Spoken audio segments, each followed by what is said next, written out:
Program Gubernur Jawa Barat Deddy Mulyadi untuk menjadikan vasektomi sebagai syarat penerima bantuan sosial Bansos menuai kontroversi. Salah satunya dari Majelis Ulama Indonesia Jawa Barat. MUI Jawa Barat menegaskan bahwa vasektomi atau sterilisasi permanen pada pria hukumnya haram dalam Islam, kecuali dalam kondisi darurat yang didukung oleh pertimbangan medis.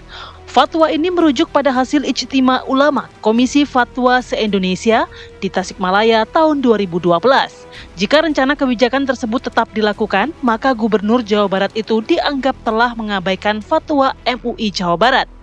Menyadari bahwa wacana ini ditentang oleh sejumlah pihak, Gubernur Jawa Barat kemudian menegaskan bahwa program keluarga berencana memiliki banyak alternatif selain vasektomi, di antaranya penggunaan alat kontrasepsi oleh para suami agar lebih bertanggung jawab dalam program keluarga berencana. Lantas dengan polemik yang berkembang, apakah pemerintah Provinsi Jawa Barat akan tetap memasukkannya sebagai salah satu syarat penerima bansos?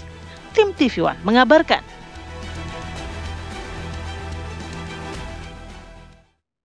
Ya, menurut fatwa ini ya, jadi vasektomi itu haram ya, vasektomi itu adalah diharamkan ya, menurut fatwa ini ya.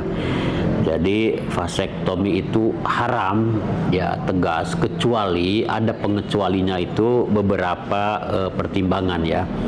Yang pertama, kecuali untuk tujuan yang tidak menyalahi syariat ya.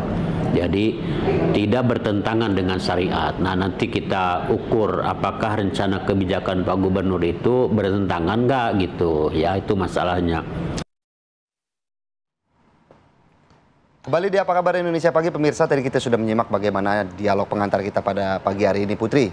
Kemarin barak militer viral, kontroversi. Sekarang vasektomi. Bagaimana vasektomi ini menjadi salah satu syarat utama untuk menerima bansos. Gimana Bapak sebagai laki-laki? Jangan deh, jangan. Alami aja, main tanggal. Oh iya, bisa. Tapi artinya ada pilihan lain sebetulnya untuk mengatur anak begitu ya, jumlah anak, untuk mengendalikan jumlah populasi begitu. Jadi tidak hanya vasektomi, apalagi ini untuk syarat pemberian bansos. Harusnya kan KB atau vasektomi ini jadi pilihan. Banyak cara lah, karena ya vasektomi ini kan dinilai permanen, rusak permanen. Bisa balik lagi ya? Begitu. Bisa, nanti ketok magic. Kita akan bahas bersama beberapa dialog yang sudah hadir di studio. Ada siapa, Putri? Narasumber kita yang hadir di studio ada Pak Abdul Muiz, Wakil Sekretaris Komisi Fatwa MUI. Assalamualaikum, Pak Abdul. Waalaikumsalam warahmatullahi wabarakatuh. Kemudian juga lewat sambungan Zoom ada Ibu Siti Muntamah atau akrab dipanggil Umi Siti, Wakil Ketua Komisi 5 DPRD Jawa Barat. Assalamualaikum, Umi Siti. Assalamualaikum. Waalaikumsalam warahmatullahi wabarakatuh, Teh Putri. Sehat selalu. Baik, mungkin langsung saja ya. Tadi kan sudah disampaikan di paket pengantar sebelumnya, haram terkecuali ada syarat-syarat yang tidak menyalahi syariat, misalnya ada ketentuan-ketentuannya. Mungkin boleh lebih dijelaskan lagi Pak Abdul, pandangan dari segi Islam, dari pandangan Islam, vasektomi ini haram terkecuali apa? Boleh dilanjutkan? Baik, bismillahirrahmanirrahim. Dalam Islam itu ada maqasidus syariah namanya. Kenapa syariat itu harus ditegakkan?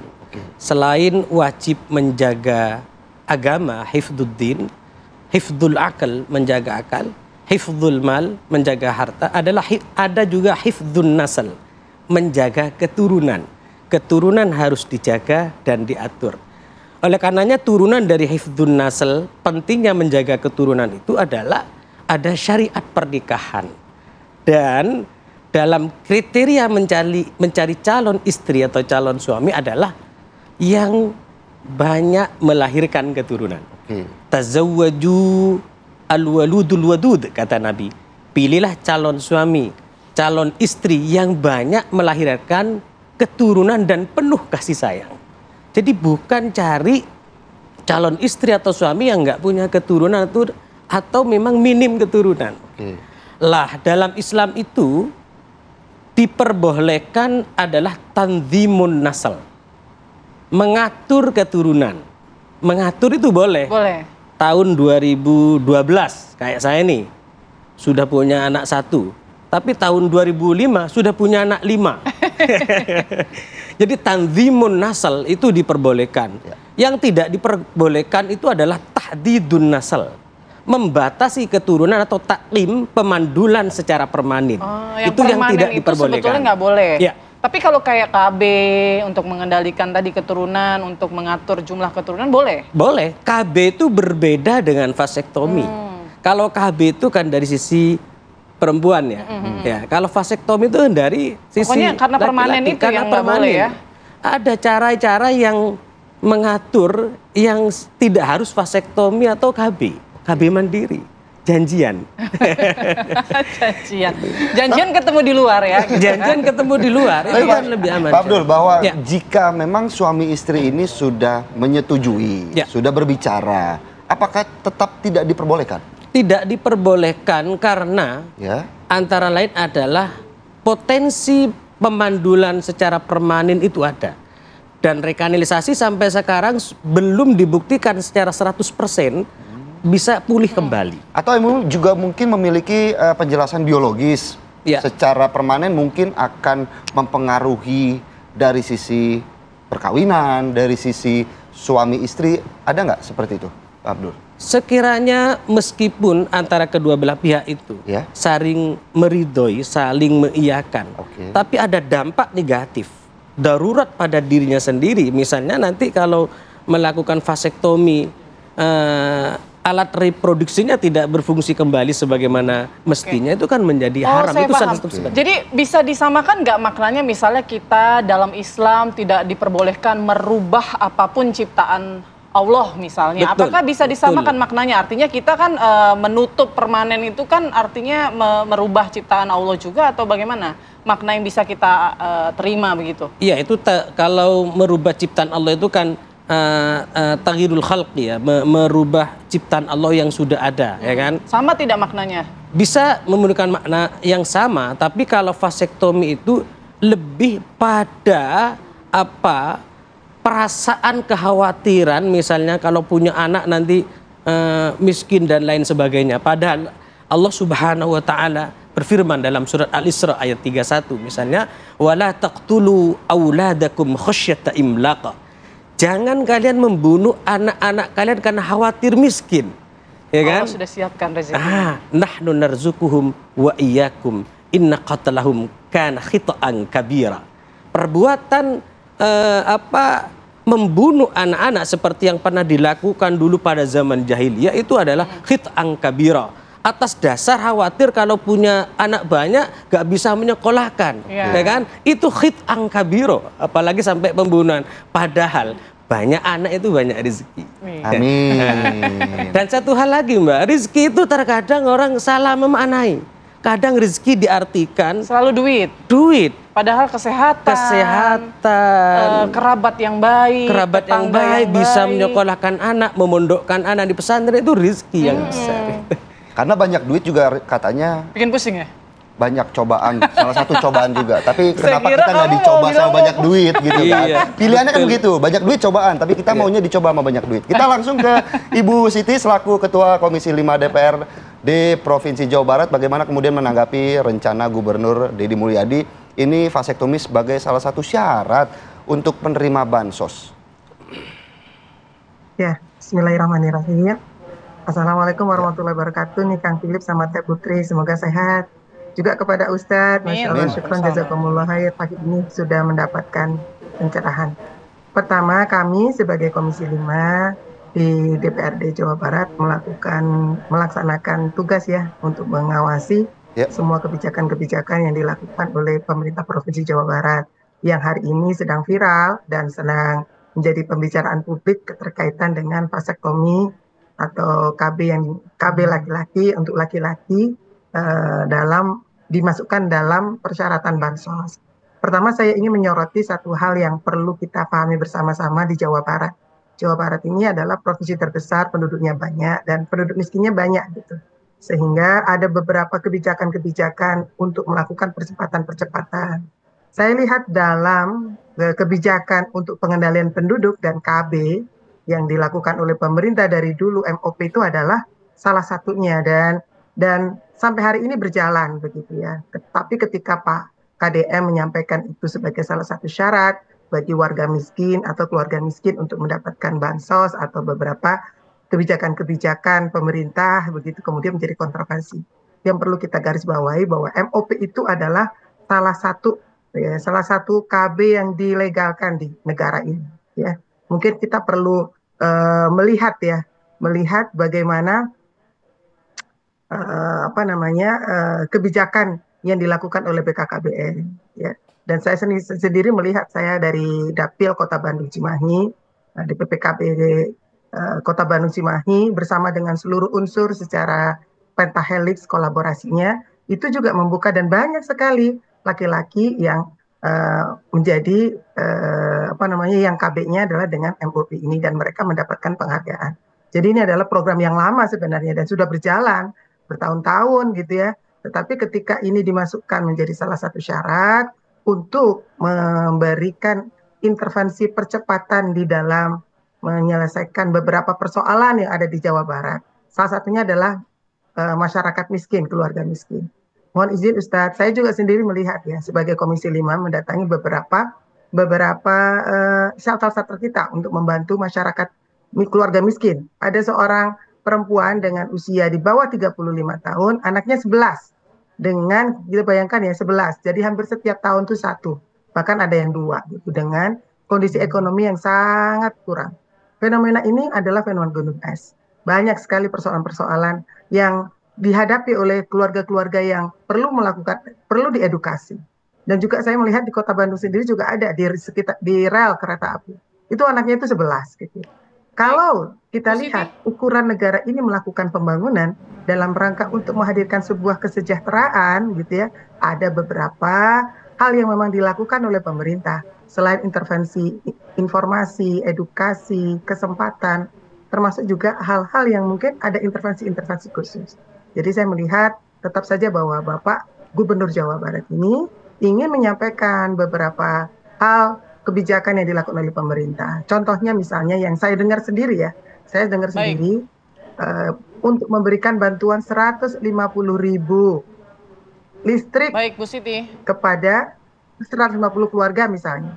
Nah, saya melihat bahwa ini kemudian sebaiknya memang karena kalau keluarga miskin dengan beberapa fenomena-fenomena yang ada gitu ya. Salah satunya misalnya karena anaknya udah banyak, di bawah usianya usia subur gitu ya. Mungkin barangkali persyarat-persyarat itu tetap menjadi sebuah hal yang diperhatikan. Bu Siti, artinya wajar begitu, maksudnya pemerintah bisa saja mengatur jumlah keturunan untuk mengendalikan populasi melalui vasektomi, terutama dalam penerimaan bansos begitu.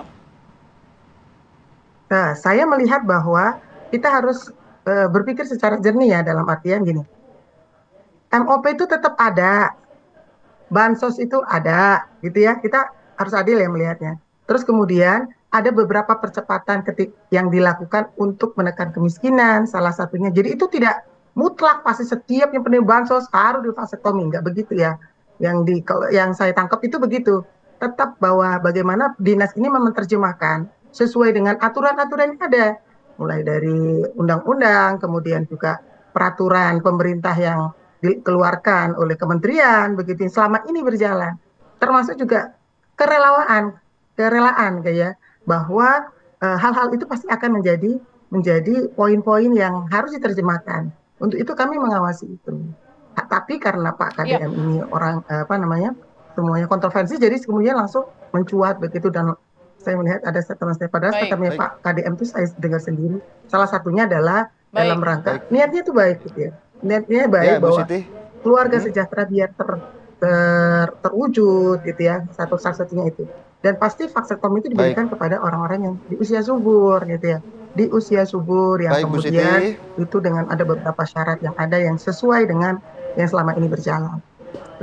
Ini cukup menarik ya, Pak Abdul Muiz, mungkin bisa langsung ditanggapi bagaimana penjelasan dari Bu Siti tadi bahwa ini sebenarnya bisa saja kok diterapkan begitu.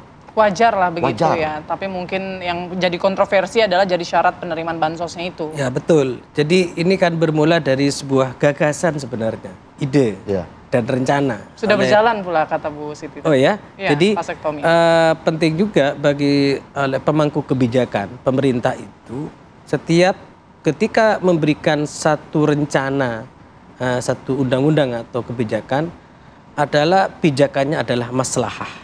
Sebagaimana dijelaskan dalam kaidah fikih, tasarruful imam ala ra'iyah manutun bil maslahah.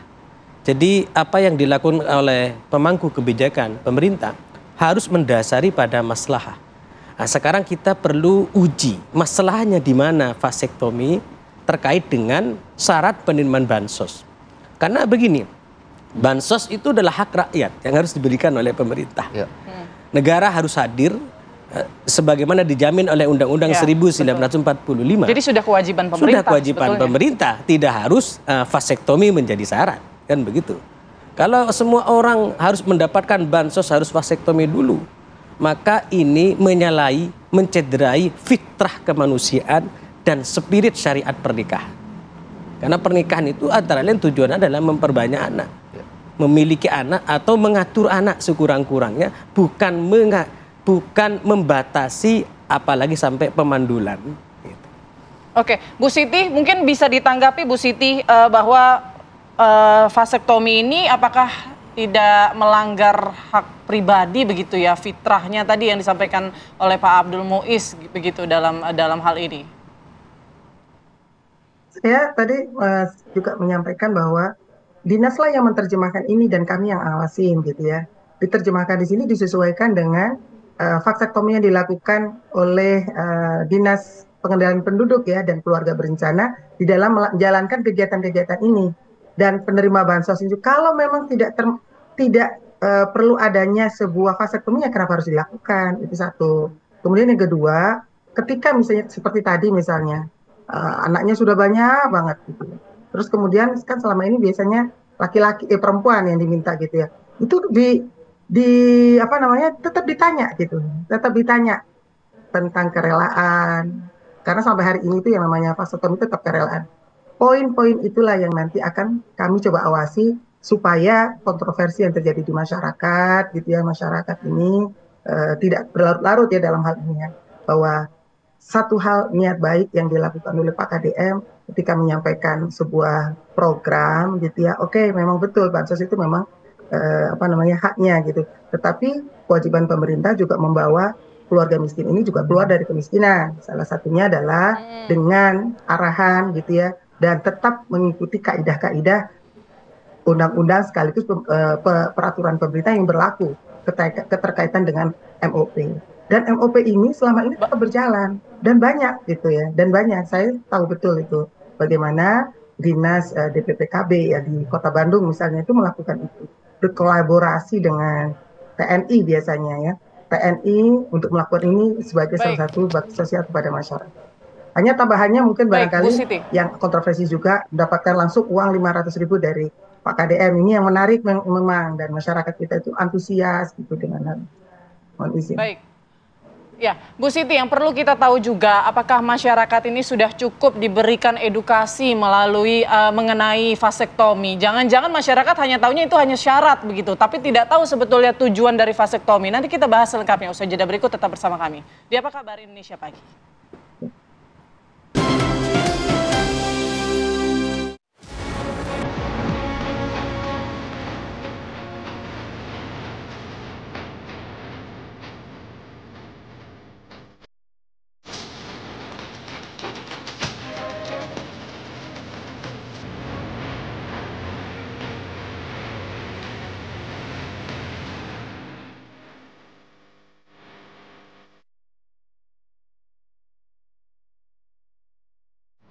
Ya pemirsa, saya mau langsung ke Pak Abdul Muiz. Gimana kalau misalnya alasannya Pak, vasektomi untuk laki-laki ini agar tidak membebankan perempuan, misalnya dengan KB ini kan banyak efek sampingnya, hormonnya mungkin nggak stabil dan lain sebagainya begitu. Agar tidak perempuan terus nih yang dibebani harus mengendalikan keturunan, tapi laki-laki juga berperan. Misalnya kayak gitu alasannya masih bisa diterima?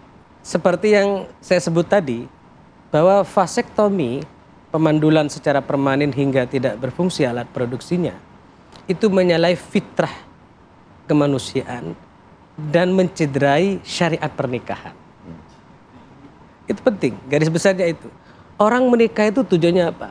Ingin punya anak, mendapatkan ketenangan, mendapatkan kedamaian, dan memiliki keturunan anak yang soleh dan soleh. Adapun persoalan apa kalau KB misalnya bikin tambah gemuk, jerawatan itu kan tidak menjadi pertimbangan yang penting ya kan. Dan satu hal lagi, perempuan itu salah satu kelebihan menjadi seorang perempuan bisa melahirkan anak, ya kan? Dan melahirkan anak bagi seorang perempuan itu pahalanya luar biasa. Oke. Luar biasa. Kalau memang dilarang, Pak Abdul Ya. Muiz, bagaimana kemudian mempromosikan atau mensosialisasikan lah artinya begitu? Vasektomi apakah diperbolehkan apa enggak? Lah makanya dalam fatwa MUI tahun 2012 itu dijelaskan bahwa pemerintah sekiranya tidak mengkampanyekan secara massal terbuka terhadap vasektomi ini. Pemerintah memberikan satu panduan guidance kepada masyarakat agar vasektomi ini tidak dilakukan, disosialisasikan secara terbuka. Kemudian toh kalau misalnya ada kadaruratan, bahaya yang harus dilakukan dengan cara vasektomi, misalnya sebagai tandir permasalahan seperti steril, itu steril kan pribadi ya kan. Steril itu bagian dari bagian pemandulan, tapi bisa permanen ada yang tidak. Seperti yang terjadi pada salah satu keluarga saya itu juga begitu. Gitu. Kita langsung mau ke Bu Siti. Bu Siti, bahwa bahkan vasektomi, mempromosikan vasektomi juga salah satu yang cukup dilarang ya di agama. Direkomendasikan oleh Majelis Ulama jangan. Jangan terbuka ya. Jangan terbuka untuk mensosialisasikannya. Sosialisasi terkait KB di sana mungkin masih minim dan kemudian dialihkan kepada vasektomi. Bahkan ada iming-iming insentif 500.000 yang kemudian mungkin saja masyarakat juga belum tahu vasektomi itu apa di sana, Bu Siti. Ya, kalau yang saya perhatikan karena kita juga turun ke lapangan karena ini juga merupakan programnya pengendalian penduduk yang secara kementerian pasti sudah memikirkan keterkaitan kenapa undang-undang, peraturan pemerintah keterkaitan KB ini memasukkan vasektomi menjadi salah satu bagian. Ini juga sudah berjalan sudah sangat lama. Kemudian untuk pengendalian penduduk salah satu yang kebijakan yang dilakukan oleh kementerian juga hadirnya penyuluh KB di setiap RW ya. Setiap RW. Jadi bukan desa, bukan kelurahan. Setiap RW berarti lininya lebih dekat lagi gitu. Bisa mencapai sampai 200 sampai 400 keluarga yang diedukasi. Jadi kalau menurut saya bahwa pemerintah sudah menyediakan salah satu akses campaigns informasi keterkaitan dengan KB ini di masyarakat, dan itu tidak kepada seluruh masyarakat yang membutuhkan saja. Dan masyarakat yang membutuhkan saja di sini tentu saja tetap berada pada satu kerelaan gitu ya, karena sampai hari ini MOP itu ada kerelaan. Keterkaitan dengan dikampanyekan secara massal dan lain sebagainya, ya itu adalah kebijakannya Bapak Gubernur ya. Mungkin kita bisa memahami bahwa salah satu yang hari ini beliau lakukan untuk pembangunan percepatan Jawa Barat itu adalah dengan terlibatnya di media sosial yang sangat intens gitu, sehingga menjadi perhatian publik yang lebih luas lagi. Ya, tapi yang ingin saya garis bawahi di sini bahwa satu, vasektomi itu adalah merupakan bagian yang memang secara undang-undang dan peraturan pemerintah sudah ada. Kedua, bahwa itu sudah dilakukan tanpa harus dengan bansos juga sudah dilakukan. Yang ketiga, untuk hari ini tugas mensejahterakan masyarakat miskin yang anaknya banyak dan di usia subur dengan kerelaan ya, yang diterjemahkan dalam tentu saja bukan peraturan ya, kebijakan-kebijakan dari Pak Gubernur yang dilakukan oleh dinas. Tetap kita akan coba awasi itu dengan kontroversi yang ada. Mungkin dari MUI perlu nanti juga bertemu ya dengan bagaimana menerjemahkan itu sehingga tersosialisasi. Kemudian barulah dilakukan vasektomi itu menjadi salah satu syarat. Kalau itu dibutuhkan, jadi tidak semua penerima bansos harus vasektomi, nggak begitu ya. Bahasanya nggak begitu. Bansos tetap berjalan. Untuk beberapa keluarga-keluarga ini kan sudah menjadi kontroversi, Bu Siti. Baik, Bu Siti, ini kan sudah menjadi kontroversi. Bagaimana DPRD menanggapi kritik masyarakat soal bahwa kebijakan ini dapat bersifat diskriminatif terhadap kelompok ekonomi bawah? Ya, salah satunya adalah kalau buat kami, pertama adalah melakukan, kita kan controlling program itu. Kita akan panggil dinas yang ada, itu satu. Kemudian yang kedua, kita juga ternyata ketika dinas itu dalam penerjemahannya membutuhkan informasi-informasi sehingga menguatkan kebijakan itu, kami pun juga akan memanggil pihak-pihak yang berkepentingan. Salah satunya mungkin ada MUI gitu ya, MUI Jawa Barat, misalnya kita ajak duduk bareng ya gitu. Ini loh Pak Gubernur tuh pengen masukin ini. Terus gimana ini baik? Supaya penerjemahan ke masyarakat ke lini bawah tidak terjadi sebuah kegaduhan dalam tanda petik ya. Karena nanti yang akan mensosialisasikan secara masif, terstruktur, masif ya, itu adalah kader-kader KB yang ditaruh oleh dinas terkait di setiap RW. Mereka lah yang akan menyampaikan, dan sekali lagi orang yang MOP itu biasanya mereka tidak hanya tidak datang sendiri, tapi gitu ya. Satu kan tadi penerima bansos. Yang kedua biasanya adalah ditemenin oleh kader KB-nya yang di tingkat RW itu. Setahu saya adalah itu. Jadi tidak cukup-cukup saya ya gitu menerima bansos, kemudian masuk tidak. Jadi tetap mekanisme-mekanisme selama ini berjalan itu tetap dilakukan. Hanya tambahan-tambahannya ini alhamdulillah ini MUI memberikan masukan, ayo duduk bareng, kita rumuskan bareng gitu ya. Karena seperti yang kita ketahui bahwa pilkada kepala daerah terpilih itu punya kalau saya sih nyebutnya politik will ya, dalam setiap kebijakannya tetap harus direspon oleh kita semuanya. Dan selama tujuannya itu adalah baik, mekanismenya yang perlu kita perbaiki, kita perbaiki. Kita ngawasi itu. Bu Siti, sebenarnya kan memang tujuannya tetap ya, tujuannya baik. Kemudian Pak Abdul, jika kemudian didudukan secara bareng, apakah masih ada kemungkinan vasektomi ini tetap dilakukan? Atau mungkin MUI sudah diajak duduk bareng nggak dengan pemerintah membahas soal vasektomi? Selama ini belum. Jadi selama ini kalau ketentuan fatwanya sudah, kajian fatwanya sudah beberapa kali. 1979, 1 tahun sebelum kelahiran saya. Kemudian 2009 ya ketahuan itu nih, 1 dibahas tahun. Tentang hukum vasektomi. Terakhir tahun 2012 sama hukumnya tidak boleh. Sementara belum baik dari Kementerian Sosial misalnya, Kementerian Agama itu belum secara resmi datang berdiskusi kepada atau minta fatwa ke Majelis Ulama Indonesia terkait dengan kebolehan vasektomi. Yang ada adalah keharaman hukum vasektomi boleh dengan beberapa ketentuan-ketentuan, 5 ketentuan itu. Oke, rekomendasi nih dari MUI mungkin ya, agar ini kan di Jawa Barat ya jadi kontroversi. Mungkin kita tidak tahu apakah kebijakan ini dilakukan juga di daerah-daerah lain. Tapi dari MUI sendiri sudah lama mungkin mengatakan fatwanya haram begitu terhadap vasektomi. Tapi ke depan mungkin seperti apa rekomendasi dari MUI? Pertama yang perlu ditegaskan kembali bahwa sebenarnya yang boleh itu adalah tanzimun nasal. Mengatur keturunan. Jadi tahun ini punya anak 1, berikutnya yang kedua tahun sekian, itu boleh. Yang tidak boleh itu adalah tahdidun nasl wa taqib. Ya, jadi membatasi keturunan atau pemandulan secara permanen. Nah, terkait dengan hukum vasektomi, sebagaimana rekomendasi Majelis Ulama Indonesia, pemerintah hendaknya jangan mensosialisasikan atau mengkampanyekan secara massal terkait vasektomi ini. KB itu diperbolehkan dalam cara-cara yang legal secara syariat Islam. KB itu boleh cuma dengan cara-cara yang legal, dengan tujuan-tujuan yang baik. Oke, Pak Abdul, lalu apa solusinya dari, kalau solusi Islamnya ini terhadap kemiskinan tanpa harus mengorbankan prinsip-prinsip syariah seperti menjaga keturunan, apa solusi yang bisa dilakukan? Islam itu mengatur bagaimana kemandirian itu dibangun sejak dini. Kemandirian sejak dini itu maksudnya adalah bagaimana Islam itu memberikan satu dorongan agar orang itu bisa bekerja keras.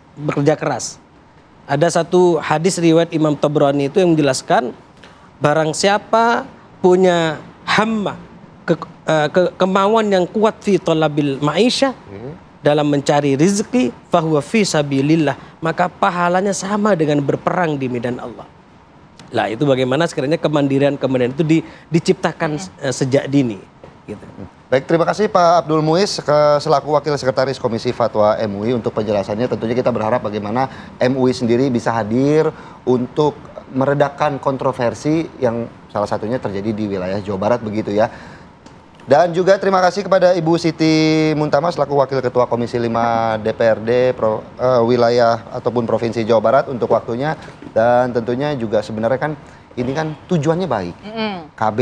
Tapi jangan sampai ada pemaksaan ya. Edukasi, sosialisasi itu juga perlu dilakukan. Ya. Terima kasih semuanya, sehat selalu. Assalamualaikum warahmatullahi wabarakatuh.